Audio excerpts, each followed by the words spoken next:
Ladies and gentlemen, welcome back to another episode of The Intelligent Moron with Alex Silva. It's cold right now. I think everywhere in the country it's cold, which is a good thing, by the way. I was getting sick and tired of it being warm where I live. Just the fact that it was still October back in the day, and it was still like 89 degrees really put quite the damper on my day. And you could probably say that, that would mainly happen from overcast, cloudy, cold days. But if you live where I live, if you experience the living hell that is California winter, you would probably be echoing what I am saying. The fact that now, at this very moment, it is 55 degrees is absolutely,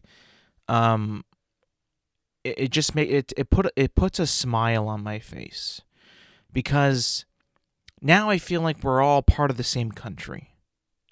We usually, like, when it's hot late in the year, or not hot, but like warm, I feel like every other part of the country is enduring something and having to deal with the inclement, colder weather. And it's like, these poor guys. I feel like as a country, we all need to have cold weather to be united as one. We got to go through all the seasons together. And I know because of the geographical location of every state, country, and city of this, massive country, that isn't always going to be possible, to its truest. You're going to have just some states that just, can't, that's not possible. But in this point in time, the fact that we are actually having cold weather now makes it feel like, okay, we're all in this together. And, I've been saying this for, a couple days now, that it's about time that we've had some actual cold weather. One, because we need a break from the heat. But two, we live in sunny California, where it's sunny all the time. We need to toughen up. We need some cold weather to toughen us up. Heat is one thing, right? We have air conditioning now. We have swimming pools. We have movie theaters. It's okay to escape the heat. Sure, it's hot outside, but it's sunny. There's no, nothing really to bring you down besides it just being hot. But, you can't really complain. Now that we've gotten some rain, some cloud cover, it's been dark for the most parts of the day now, or darker at least. It's toughening us up, I think. It's like showing like, hey, there's weather out there that you don't really experience, but now, since it's winter or becoming winter, it's about that time, fellas. So you better toughen up and get ready for this cold weather. And I have to say, I am so excited, and I'm ready to embrace the cold weather and to toughen up, to be like, hey, you know what? Time to bundle up. Let's get it. It's time. It's about that time to embrace the elements. When it's hot weather, that's another story, because hot weather means you sweat, you get sticky, you just feel miserable. Cold weather, you feel miserable, but I think anybody would rather take that than being extremely hot. As long as you can bundle up and keep warm, I think you're all right. Being hot, on the other hand, is just a whole nother beast that I think none of us would rather be a part of, because just, the sheer nature of, not being able to cool yourself down. It's a lot harder, I think, to cool yourself down than to warm yourself up. Put on extra layers, maybe wear a sweatshirt, wear some pants, sweats, whatever you got to do just to keep yourself warm. It's a lot easier to do that than to keep cool, if I'm being honest. I mean, because if you're outside, you got shorts and a t-shirt on, and you're still boiling, I mean, not much else you can do. I mean, you could probably go with a tank top, but that's about it, In public, I mean, what are you going to do? How are you going to beat the heat? I know there's swimming pools, but not everybody has a swimming pool. Now, more people have not swimming pools, but thermostats and ACs and furnaces than swimming pools. So, I think that, just by the facts and what we have to our disposal, it's much easier to warm up than cool down. At least in this point in this period in time. What's also kind of accelerated that feeling is the time change. I guess it's now regular time or normal time or whatever like that. It gets darker earlier, which has been quite. I always love that time. I don't know what it is, but I feel like when the sun goes down earlier, I feel like I have more time at night to chill out and to just, do nothing.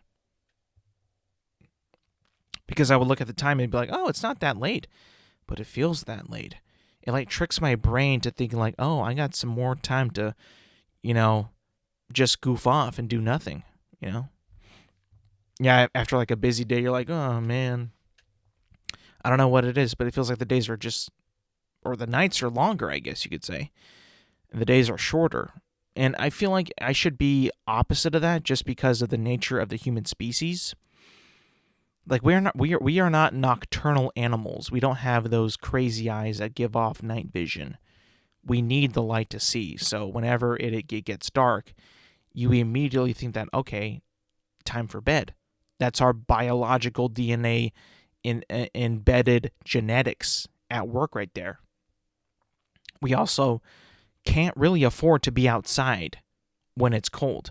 If you take a look at the human body, we don't have fur. We have nothing to prevent us from the cold, at least naturally. I mean, the hair on our head, but that's about it. That's not going to do much, So if you think about it, we were essentially made to build shelters to stay indoors when it's cold and chilly outside because we have no fur.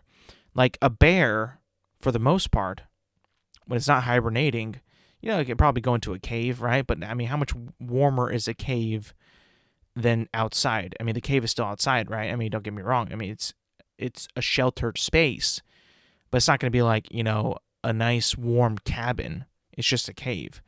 It's still going to be cold. And especially like animals that sleep like out in the snow, right? Like their body is entrenched in snow, but they're covered in fur, and they have no problem staying alive. They don't freeze to death when it's just like, regular cold temperatures, right? If they have to, they like burrow under, twigs and leaves and even that snow, So like they're in the elements. Like we cannot replicate that in the human species. It's just not possible. So it's like you think about it like, yeah, we were meant to build shelters.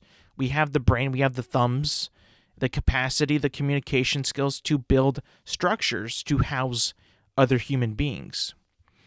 So in terms of like being able to naturally be outside when it gets dark or be outside during the cold weather, actually we cannot do that.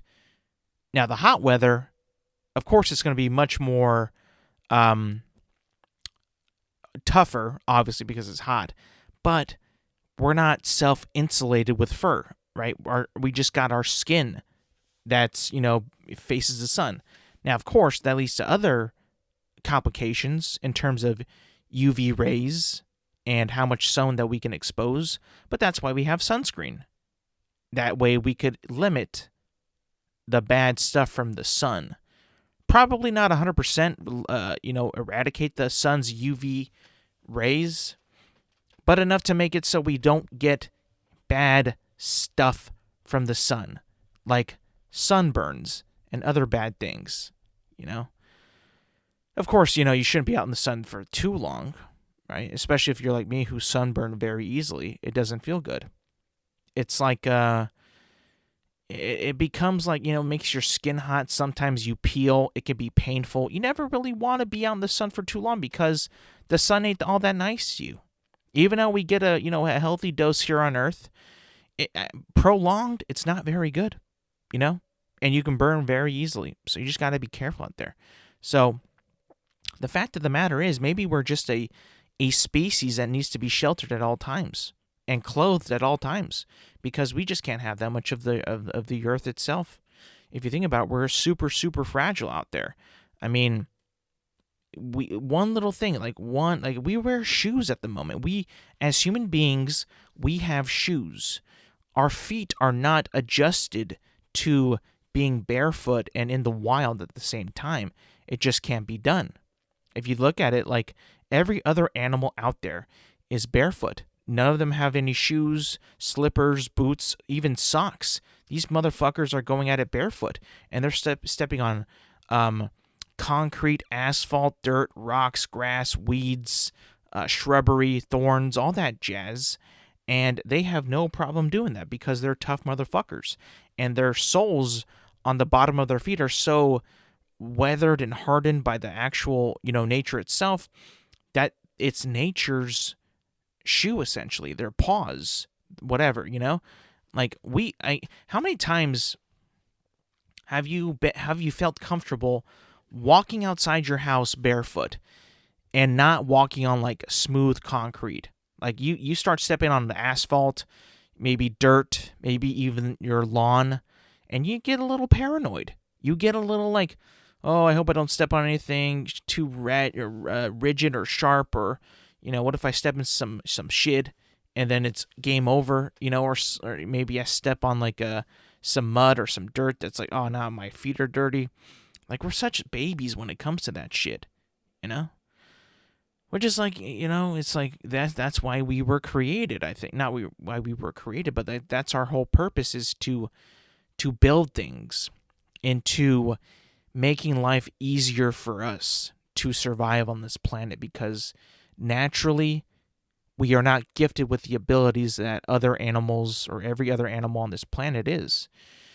We just kind of can't. And everybody thinks that, all other animals on this planet have a natural habitat, right? You're not going to catch a elephant in the mountains, like really high mountains, where it gets cold and where it, the elevation and all that stuff and the vegetation, no, the elephants are in the jungles, savannas, rainforests, some places like that, India, Africa. They're adapted to their climates, right? Probably not going to be used to very cold weather with their what they have equipped. They have no fur, essentially. They're kind of like us. They got no fur. They just got a little bit of hair, and that's about it. And skin. That's all. Kind of like a pig.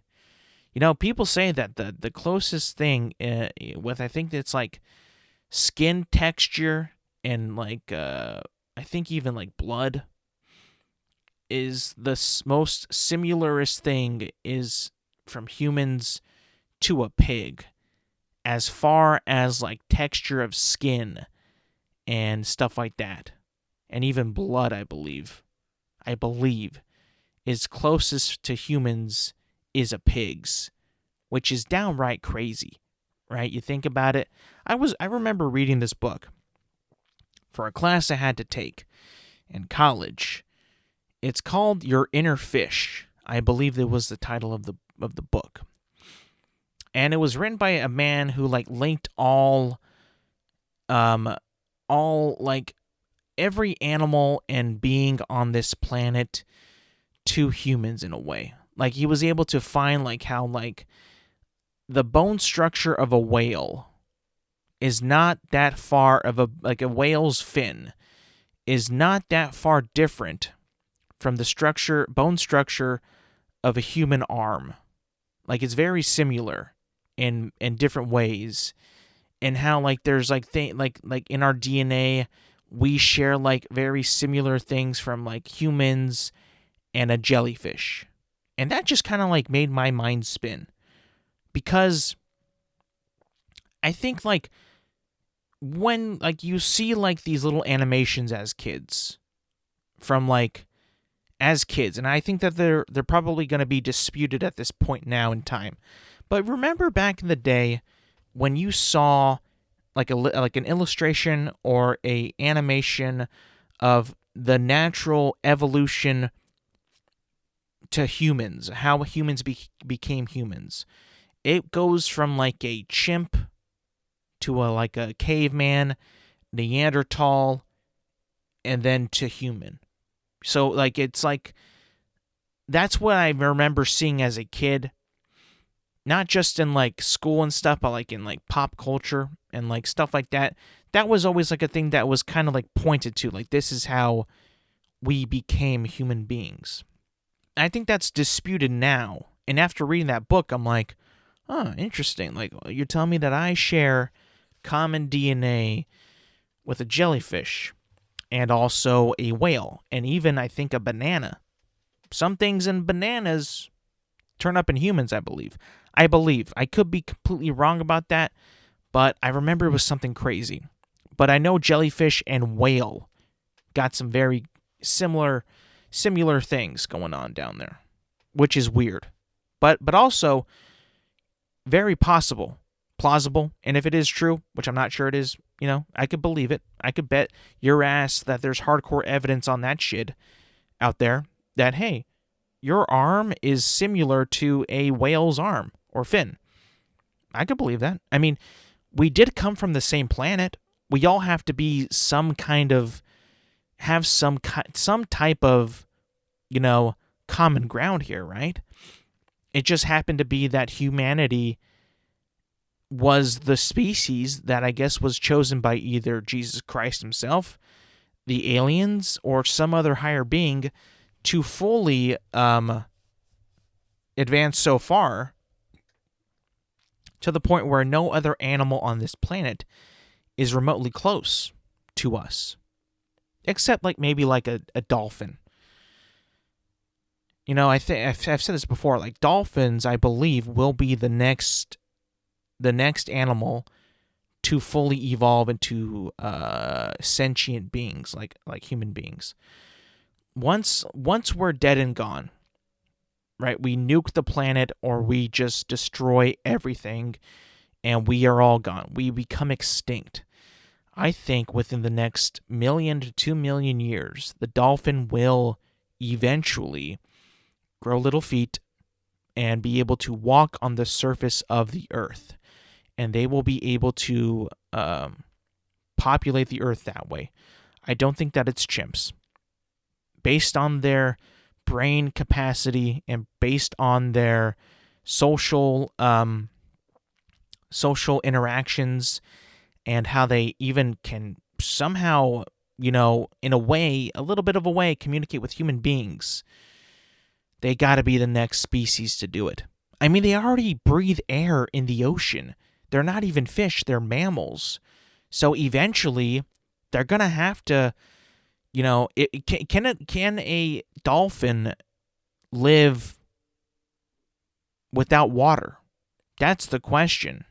Is a dolphin able to live without water? I'm just going to Google that right now because I think that that's a incredibly important question before I continue to spout out what might be bullshit.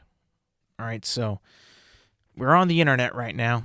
I use Google, and it says right here, a dolphin can live out of water for hours if it is kept wet and cool. One of the biggest dangers to a dolphin being out of water is their inability to regulate their body temperature. Interesting. So, they're kind of like crocodiles, right? Or lizards. They're cold-blooded, or they're warm-blooded. I don't even. Maybe cold-blooded. I think that's the term. They can't regulate their body temperature, which is crazy. So they're very close. They got to get feet first, but if it can keep cool, like if you can keep a dolphin cool, like in a refrigerator, that's like similar to the ocean temperature, and like regulate it to get warm, cold, or whatever it needs at that moment in its life, can't it just permanently live above the sea? I would assume yes. Now, it won't be able to move, right? Because it's designed to move through water with what it's given. Slick body, fins, tail, little thing on its head. Its aerodynamicsisms is made for the water. So I feel like if you just put it in like a cool room, it's just gonna flip around. It won't be able to move where it wants to because it's made for the water and water travel, which is kind of bizarre to me if you think about it.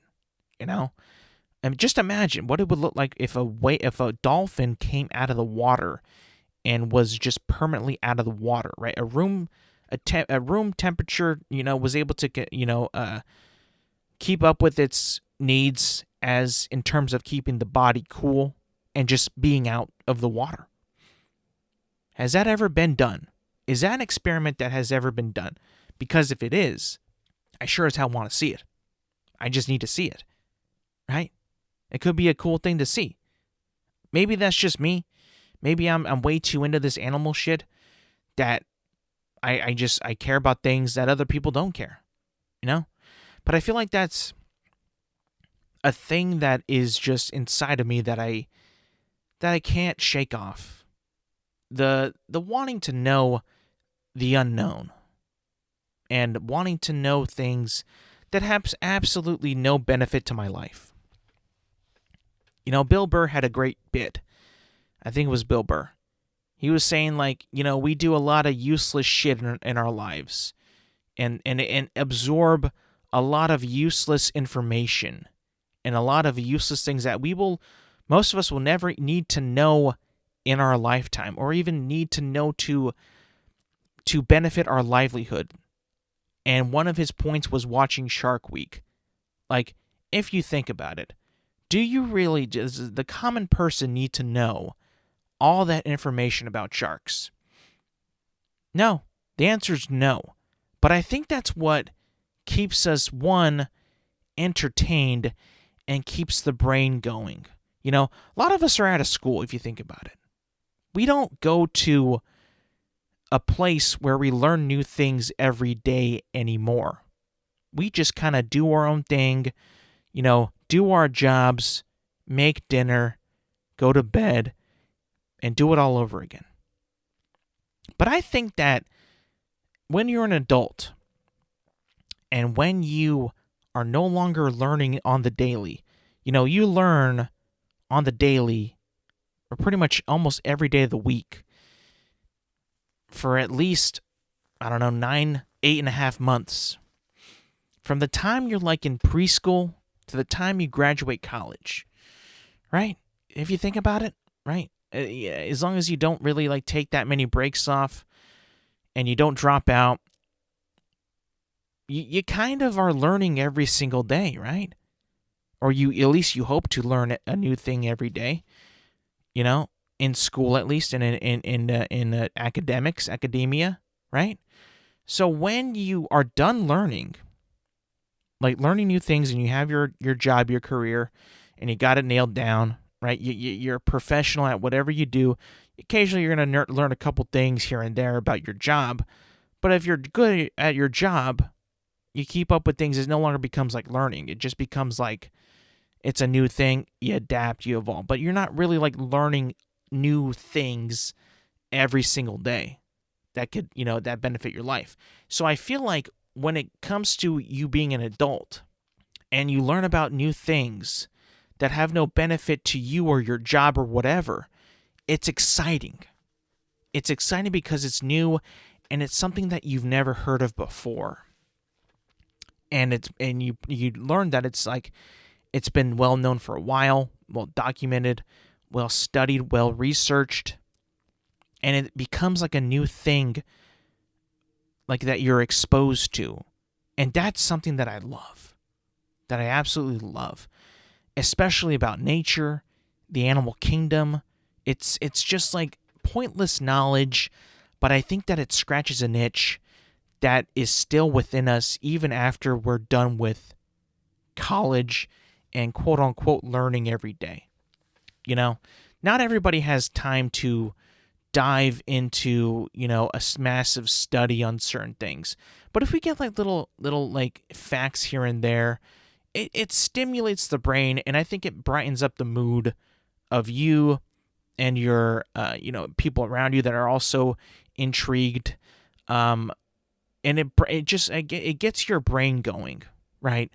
Learning these animal facts and all that, while it's pointless in the end, like extremely pointless, I don't know. I just feel like it really does have an effect on me that makes me feel like, oh, interesting.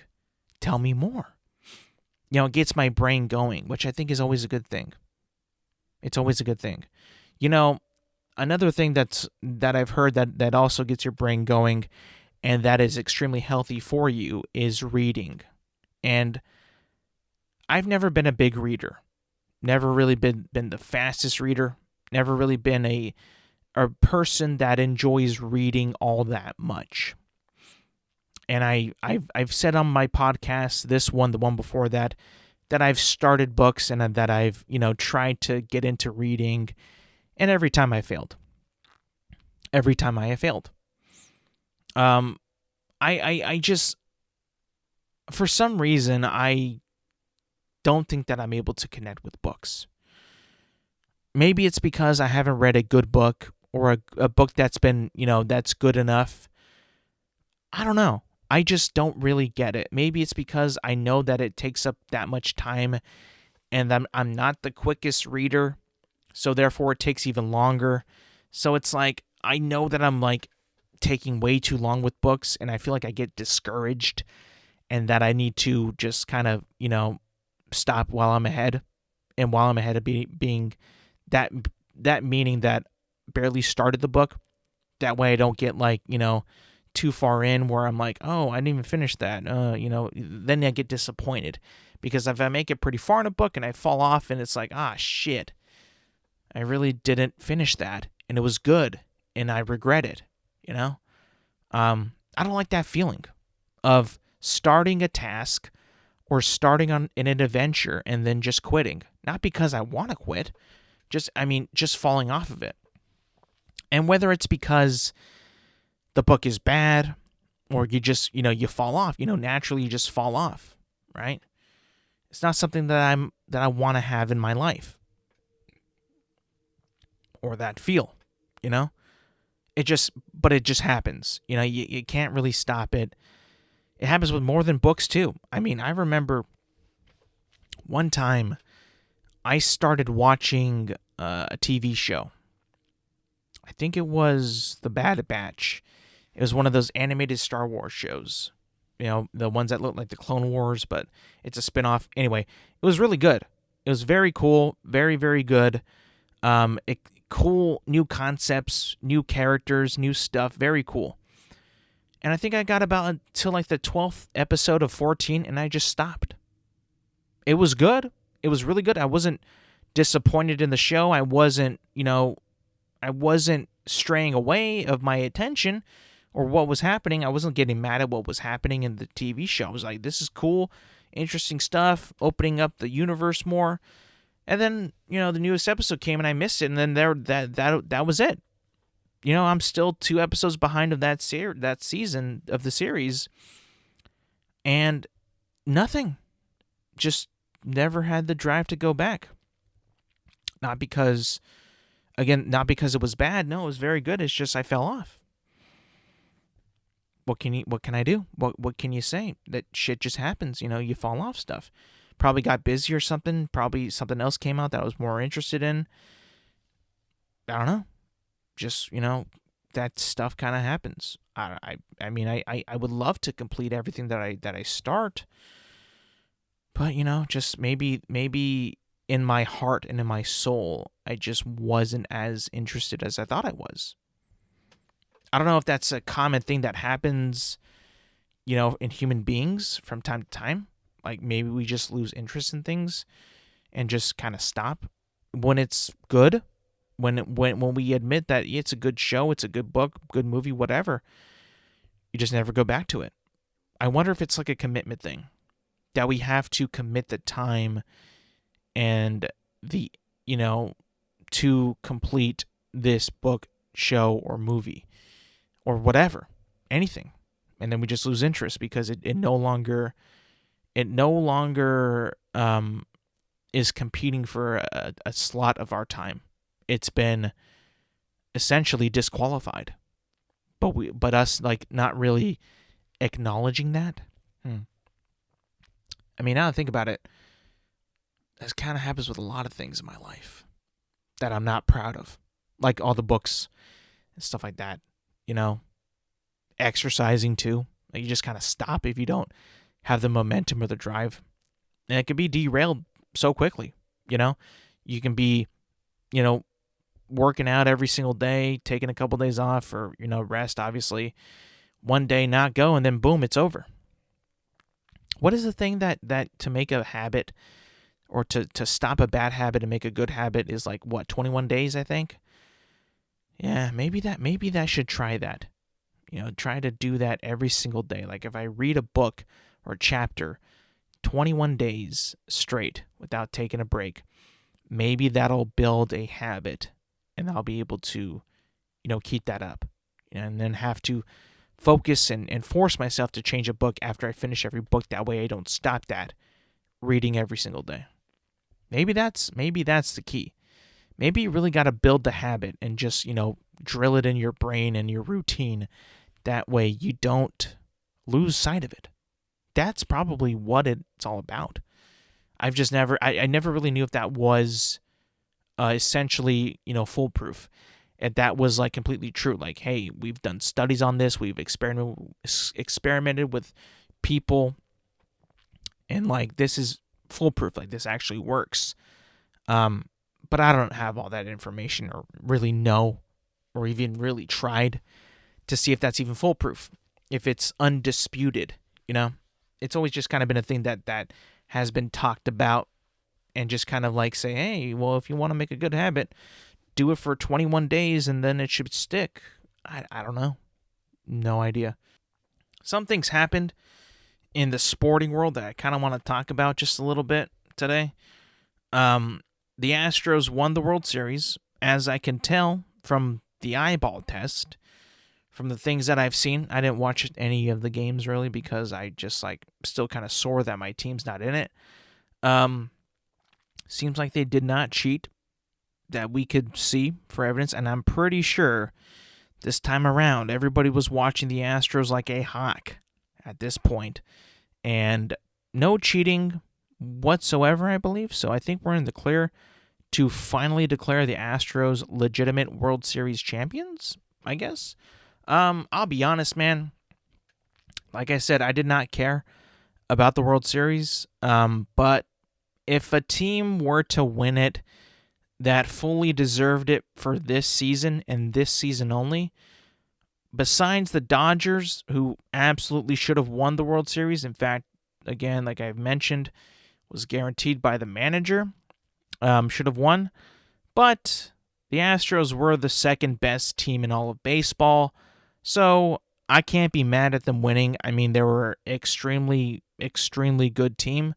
Their entire lineup is insane. They're able to hit pretty much whenever they want to because their hitters are that good. Their pitching is good enough, if not excellent.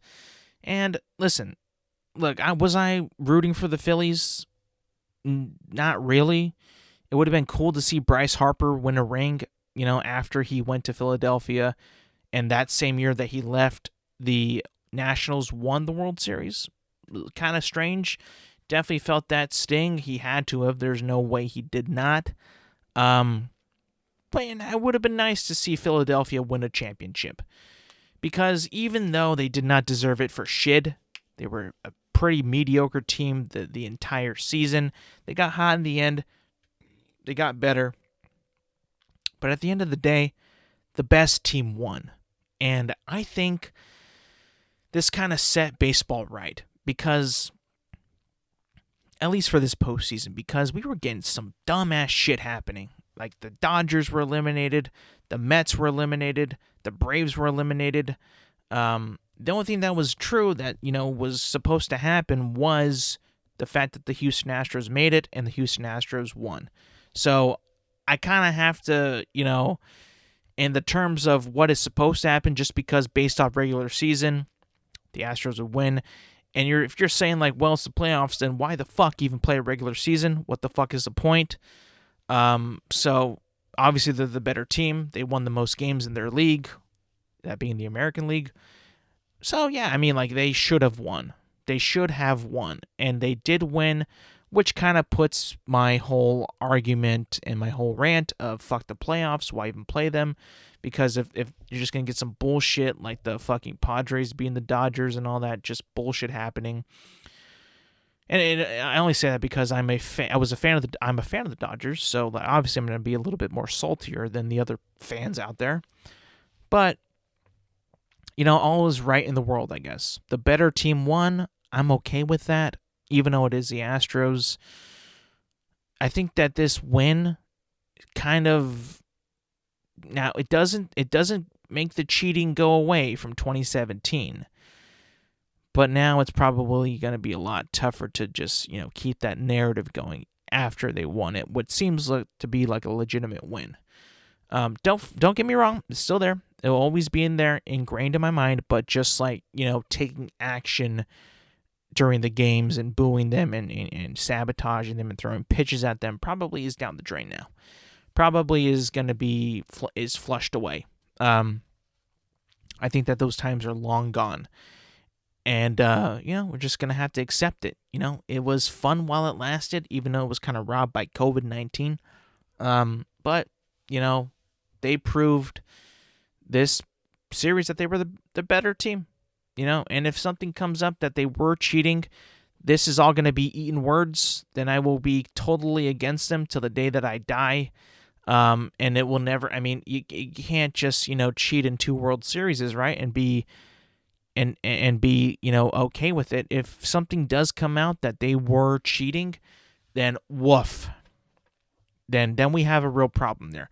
We might have to ban all these players, ban the owners, and everything, then everything will be flipped on its head. But as it stands today, as it looks for today, we should be okay. This should be fine. This is an undisputed topic. The best team won the World Series, or the second best, in my opinion, the second best one, which is a lot better than the fucking bullshit fucking wild card Phillies that probably didn't even deserve it in the first place.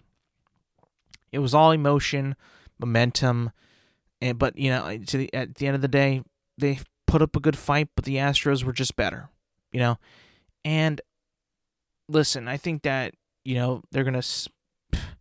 The Phillies are going to be like, wow, we had an opportunity to cash in a World Series championship for the great city of Philadelphia, the Philadelphia Phillies, their fans, the people on their team, Harper, Schwarber.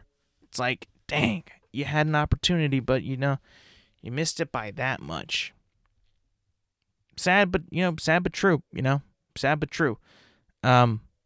Congratulations to the Astros, I guess. And, moving on.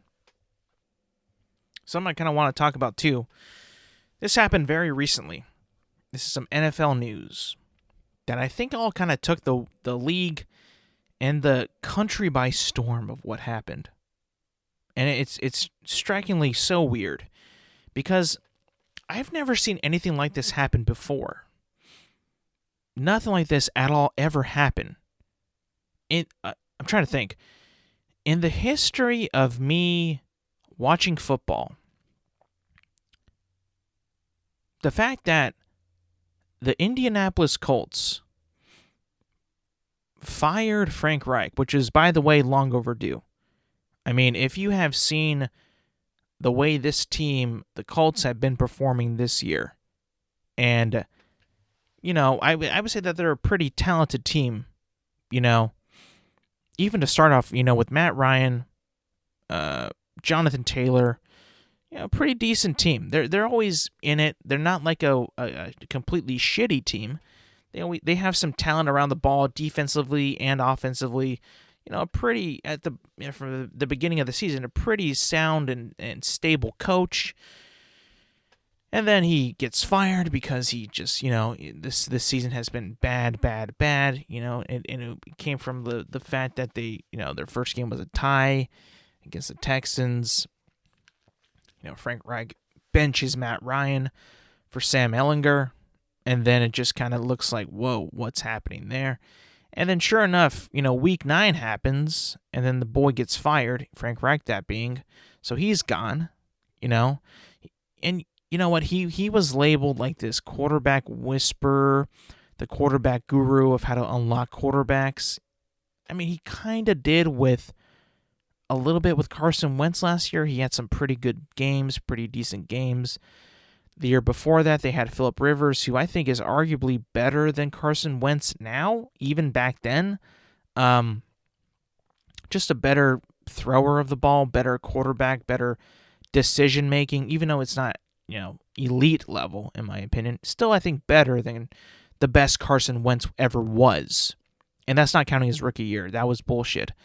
That's always bullshit. You always got to factor in that the NFL teams have no real tape on these guys in their rookie years. So after that, it's real game. It's whether they can rebound and become better and be able to adapt to the NFL. And to my knowledge and to what I've seen of Carson Wentz, he has not been able to adapt enough to be good enough in the NFL, clearly. But the decision to hire Jeff Saturday to be their interim head coach actually threw me for a loop, and I was almost like, what are these guys doing? For those of you who don't know, Jeff Saturday is a long-term Colts center. He played with Peyton Manning back in the day for, I think, 14 years in Indianapolis. He has a history with the team. He's kind of been in and with the team since his retirement, but he's best known for being on NFL Live and NFL Rewind on ESPN. He became an analyst and he's been with them for, I would say, like maybe 4 or 5 years. Yeah, he's been there for a while. He's been a regular on ESPN for a long, long time at this point. 4 or 5 years is a lot of time being a talking head on ESPN. Now, he has coached for, I believe, his son's high school team a couple times, and that's essentially his entire coaching experience. So, like, the fact that, Jim Irsay, the owner of the Colts, is saying, like, well, we wanted somebody who didn't have that much experience. That way he could just, not look at analytics and not look at the numbers, and maybe that's our best bet. Now, I don't know about you, but I don't know, like, what kind of employer out there is going to hire somebody with absolute zero experience in what he is going to be doing, if you think about it. Coaching an NFL team, not just, any old coach, but the head coach, that requires experience in my mind, right? I mean, like, you can't just come into the NFL and be the head coach. Like, it's much more than just calling plays, right? It's like, it's more than that. It's being, scheduling meetings, meeting with people, getting on buses, scheduling planes and flights and all this stuff, and getting equipment set and knowing what we need and what we don't need, the balls and stuff like that, and like, meetings with the owners and discussing stuff like that, and, contracts and shit like that. Like, this guy, who I think is a very nice guy, he seems like a nice guy. I've seen him on TV quite a lot. He seems like a good, analyst at the time. As a head coach, I don't know, man. Like, this is talking about, like, being unfair to the coaches that are already employed by the Colts and on that coaching staff. Like, the people that are in the position that want to be a head coach or even would love to be the interim head coach, and this guy, who I agree is a nice guy, probably a good friends with Mr. Irsay, just leapfrogs everybody to become the interim head coach. Has this man lost his mind? Like, what? Like, there's one thing that I think that's going to happen is I think that the Colts at the moment could be in full tank mode. And the fact that they hired Jeff Saturday, who has no actual experience, will probably be, and is obviously friends with Mr. Irsay. And, he said this, he's backed him up, he's praised him, he's been like, this is my guy, this is the right choice, this is everything that I want. We want somebody with no experience. Those types of words. Obviously, I'm paraphrasing, but that sounds like a cushiony way to say that we're going to be tanking the season.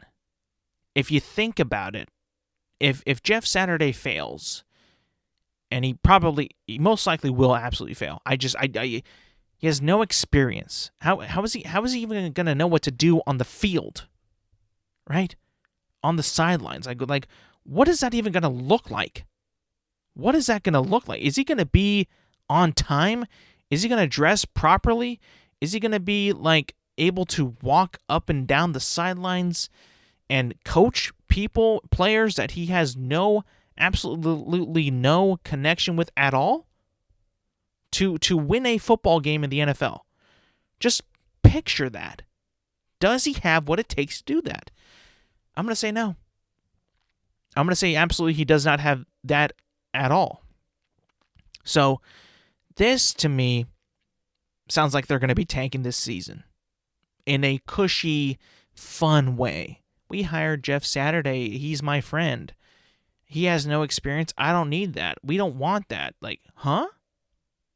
It's like they're trying to fuck with our minds of what we know goes into hiring an NFL head coach, an NFL coach in general. Is you need experience. You need it. It is needed. It is the absolute what they are going to look at when you apply for these jobs is what is your experience. And the fact that he has none and they'd even caught him off guard, this is going to be an absolute train wreck. This is going to be an absolute train wreck. And I think it's to get a high draft pick. I think that the Colts have known for many years now, I think 4 at this point, that once Andrew Luck retired, and so abruptly, so just out of the blue in the preseason, no, I'm done. It's over. I'm going to be a full-time dad. I am done playing football in the NFL. It's over. I'm done.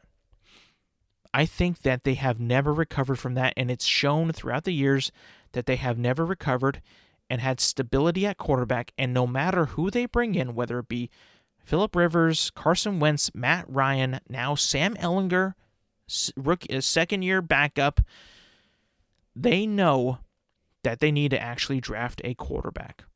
And what a better way to do it than to tank, and to tank in a way that they are going to do right now, hiring no experienced Jeff Saturday, put up a show. Let's see you really tank.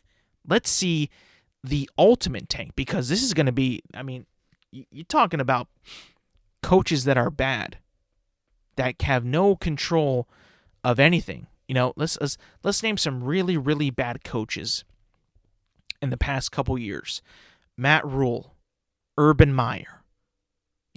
College coaches that come to the NFL generally have a really bad time adapting to the NFL. At least they were coaches. At least they coached football. At least they knew how to play and coach that same sport. What now it's a little bit different from college to the NFL. But at least they've been around players and have coached players enough to, at least get them jobs in the NFL. Get them starting or head coaching jobs in the NFL. Not this guy. This guy's had nothing. He has had absolutely no experience whatsoever. So these next 8 games, 8 or 9 weeks, I don't know the exact amount, is truly gonna be quite the next couple weeks, man. I'm telling you, I don't know how bad. I know it's gonna be bad. I know it's gonna be horrible. What we're gonna see these next 8 weeks. But let me tell you this, man. I can't wait to see what happens. I wish that this Hard Knocks in season was the Colts. Because, listen, last year's Colts in season was pretty good. I'll have to admit, it was pretty cool. A lot better than the actual training camp Hard Knocks. But, I mean, imagine if we got Hard Knocks this year with the Colts and seeing Jeff Saturday try to navigate an NFL team. I mean, this is going to be crazy, man. But imagine, you know what? It's got like a 99% chance to be the worst thing we will ever see in sports, probably ever. But there's that 1% chance. What if this guy goes like 5-3, or even 4-4? What if he goes 4-4? What happens then? Like, does he become the head coach? Does he maybe apply for other jobs? What happens? And what happens if he does like do absolute shitty? Does he go back to TV? How does he go about his life? How does he talk about what happened? Does he say, yeah, man, that was kind of weird. I was never really, qualified. How does he approach that after it's said and done? That's something that I've been like, think about like the future of once this season is over, however it, if it goes horrible and he goes back to TV, like what is he supposed to say? Like, that was not what was supposed to happen, or I was way in over my head. Like, how does he go back to his life after that? And if it turns out to be a pretty positive, remainder of the season, does he stay coaching? Like, what happens? Like, it's just a whole mystery of like what's going to happen with this guy, because it was just so unpredictable and so like out of the blue. Like, why the fuck? When he trended on Twitter for like a solid day, nobody could believe what was happening. Nobody. Not even his colleagues were like, yeah, man, he was supposed to be on the show today, but obviously he has other endeavors. Like, oh my God, this is so fucking bizarre. I can't believe it. So that's going to be interesting to watch. If you're a sports fan, if you're a football fan, you have to at least, see how at least the first game's going to go. How is he going to dress? Does he just know? Has he been like coached on how, like, what he has no experience coaching in the NFL or college or just high school. It's like those are completely different games, bro. Completely different like environments and players and regiments and dress codes and all that and preparation. It's like, whoa. I mean, hey, we can only we can't talk about it fully yet because he hasn't coached a game yet. But once he does, mark my words, man, I'm gonna be on this like a hawk, because this can be some incredible content. The remainder of the Colts season, because I think that what they're doing is a cushiony way to tank, to get a high draft pick and hopefully restart at quarterback, because this whole soul searching for quarterbacks of washed up quarterbacks is not working for them, and they know that they need a potential first round pick quarterback. And if this is how they're going to do it, to tank in a very funny, comical way, whatever. Let's see how it's done. I'm all in for it. Let's go for a ride. Let's go for a ride. Saturdays on Sunday.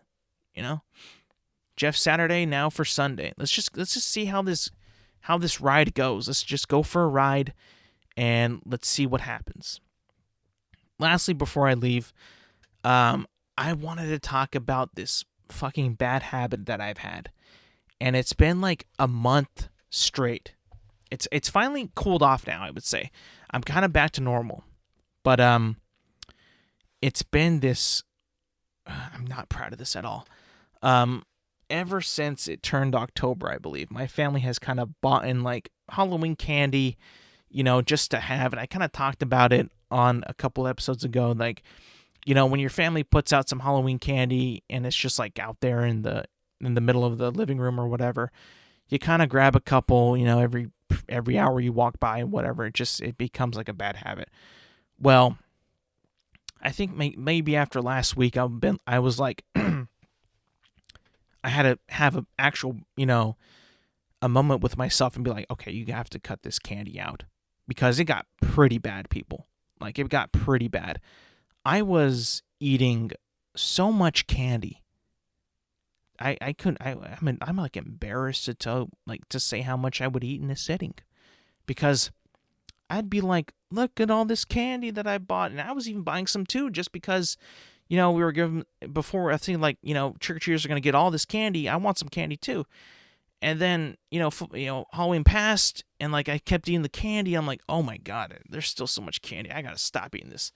So I've been on like a candy halt. I'll maybe have like one a day, but let me tell you, man, it was bad. I was eating like, okay, I'll just say it, like 20 candies, man. And I'm like, oh my god. And I just like, it didn't make me sick or anything like that, but like, just knowing how much candy that I was consuming, it was truly like almost an addiction. Like, now I was able to see like how people can just be so addicted to sugar and to just like candy in general. Like, oh my god, this is bad.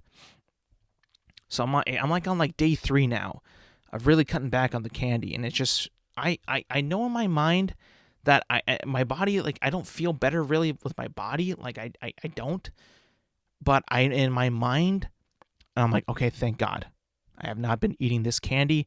I know that's got to be good. Now I'm eating better food, eating healthier snacks, not snacking on all this candy. Like, in my mind, I know like I'm eating better because I'm not eating all this candy, which makes me feel better inside, because it's like I know that my diet's better. I know that I'm not just scarfing down candy, and it really makes an impact on how you live your life. It's crazy. You never would have thought of that, but it actually does really, I guess, make you feel better about your choices. Because we go through life, what we eat and what we indulge in, and like everything that we put into our bodies, in terms of food and what we eat is a choice, right? We make the choice to eat the candy, eat the snack, eat the, pizza, whatever, right? And I was just making that bad choice of eating all this candy. And I knew it's like, I'm not like a little kid anymore. I can't be eating all this candy and be like, nothing bad's gonna happen to me. Like, you gotta have that in your mind. Like, this is good. This is cool when you're young. Like, you're able to eat lots of bad shit when you're a kid and not really feel all these effects. But once you get older, it's not as easy. You'll start to see the weight really creep up on you. It's like, uh-oh. And I know it's just candy, right? I'm not eating like a lot of like bad shit, super fatty shit all the time. But I think when you eat the candy and you get all that sugar, it just leads to you wanting to eat salty foods as well. So it kind of goes, to balance it out a little bit. So it kind of goes hand in hand. So cutting out the candy kind of means I eat healthier overall, because I don't really crave all the salty stuff after I eat all the sugar. So at the end of the day, I think it's just, the best thing to do is to just stop the candy. And then you'll find yourself eating better and making better health choices.